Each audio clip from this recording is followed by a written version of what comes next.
જે આજે 3:30 વાગે જે રાઇડ્સ છે એની હરાજી રાખવામાં આવેલ છે. જે સરકારશ્રીના એસઓપી છે એ નાગરિકોની સુરક્ષાને ધ્યાને લઈને બનાવવામાં આવેલા છે અને જેમાં કોઈ ફેરફાર શક્ય નથી. મને ઉમ્મીદ છે કે આ વાતને રાઇડ્સ સંચાલકો સમજી આ હરાજીમાં ભાગ લેશે.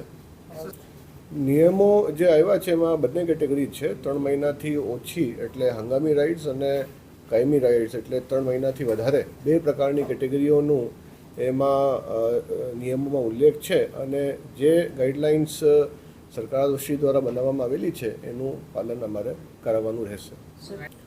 આ મને લાગે છે કે હજી આ બાબતે કંઈ ટિપ્પણી કરવી એ થોડું વહેલું હશે.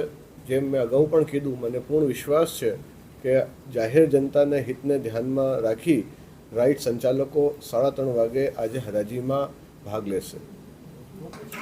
લોકમેળામાં વિવિધ વેચાણની જુદી જુદી આઇટમો, આઈસ્ક્રીમ, ખાણીપીણીની સ્ટોલો, સંગીત સમારોહ વગેરે યોજાશે.